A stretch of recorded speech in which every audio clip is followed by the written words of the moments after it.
नमस्कार कृष्ण। ये नाम सुनते ही मन में क्या आता है? प्रेम, संगीत और उनकी दिव्य लीलाएं, है ना? पर जरा सोचिए, क्या हो अगर बांसुरी थामने वाले उन्हीं कोमल हाथों को सब कुछ खत्म कर देने वाला सुदर्शन चक्र उठाना पड़ जाए। तो चलिए, आज कृष्ण के जीवन के उस सबसे बड़े मोड़ को समझते हैं जिसने एक दिव्य प्रेमी को एक महारणनीतिकार बनने पर मजबूर कर दिया।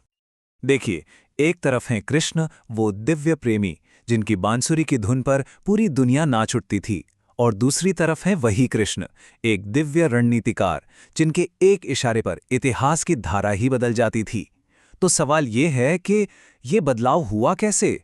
आखिर ऐसी कौन सी घटना घटी जिसने उन्हें ये रूप लेने पर विवश कर दिया? चलिए, इसी के पीछे की कहानी को समझते हैं। तो कहानी की शुरुआत होती है प्रेम और माधुर्य से। ये कृष्ण के जीवन का वो दौर था जब उनकी हर एक लीला, हर एक काम प्रेम का ही संदेश देता था और भक्तों का मन मोह लेता था। बचपन से ही उनके चमत्कार दिखने लगे थे, चाहे वो कंस के भेजे हुए एक से बढ़कर एक राक्षसों का वध करना हो, या फिर कालिया नाग के घमंड को चूर चूर करना हो, या फिर अपनी एक छोटी सी उंगली पर पूरे गोवर्धन पर्वत को उठा लेना हो। और इन सब के बीच राधा और गोपियों के साथ वो अद्भुत महारास, जहां प्रेम और भक्ति जैसे एक हो गए थे। लेकिन वक्त का पहिया घूम रहा था। अब प्रेम और भक्ति के इस प्यारे अध्याय से निकलकर राजनीति और कर्मयोग की कठोर जमीन पर उतरने का समय आ गया था। कर्मयोग यानी एक ऐसा रास्ता जहां फल की चिंता किए बिना सिर्फ और सिर्फ अपना कर्तव्य निभाया जाता है। और इस बड़े बदलाव की चिंगारी जली एक बाहरी खतरे से, एक ऐसा खतरा जो असल में न्याय करने की वजह से पैदा हुआ था और जिसकी जड़ें किसी राजनीति में नहीं बल्कि एक पिता के बदले की आग में थीं। हुआ ये कि जब कृष्ण ने अत्याचारी कंस का वध किया तो कंस की दोनों विधवा पत्नियां रोते बिलखते अपने पिता के पास पहुंची, जो थे मगध के शक्तिशाली राजा जरासंध। अपनी बेटियों की ये हालत देखकर जरासंध का खून खौल उठा और बस यहीं से ये मामला अब सिर्फ राजनीति का नहीं रहा, ये एक पिता के बदले का मामला बन गया। जरासंध का गुस्सा मामूली नहीं था, उसकी प्रतिज्ञा बहुत भयानक थी। उसने कसम खाई कि हम इस धरती को यादों से खाली कर देंगे, उनका नामो निशान इतिहास के पन्नों से मिटा देंगे। मतलब साफ था, उसका लक्ष्य सिर्फ जीतना नहीं था बल्कि यादवों का पूरी तरह से विनाश करना था। तो जरासंध ने अपने सभी मित्र राजाओं के साथ मिलकर एक बहुत बड़ी सेना तैयार की और मथुरा पर चढ़ाई कर दी। और मथुरा में जब जासूसों ने खबर दी तो वो सबके होश उड़ा देने वाली थी। खबर थी कि सेना इतनी विशाल है, इतनी विशाल कि उसकी गिनती करना ही नामुमकिन है। मथुरा जैसे एक छोटे से राज्य के लिए ये सीधे सीधे अस्तित्व पर आया संकट था। जाहिर है, इस विनाशकारी खबर ने मथुरा में हड़कंप मचा दिया।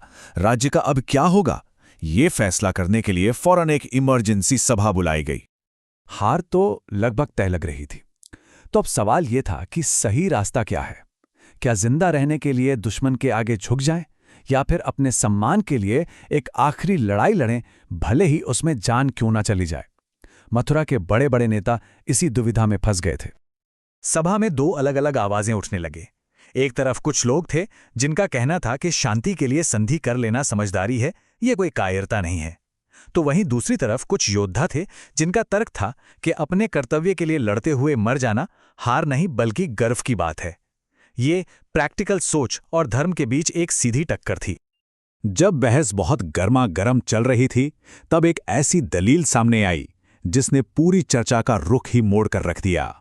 ये दलील थी इतिहास और कर्तव्य की, और ये आवाज थी कृष्ण की। उन्होंने सभा को याद दिलाया कि हमारा इतिहास हथियार डालने वालों का नहीं बल्कि नामुमकिन हालातों में भी हिम्मत दिखाने वालों का रहा है। उन्होंने पूरी बहस को प्रैक्टिकल होने या न होने से हटाकर विरासत और नैतिक जिम्मेदारी पर ला खड़ा किया। और इसके लिए उन्होंने उदाहरण दिया भगवान राम का। उन्होंने कहा, सोचिए, जब शक्तिशाली रावण ने सीता जी का हरण किया तब राम के पास क्या था? कोई सेना नहीं थी।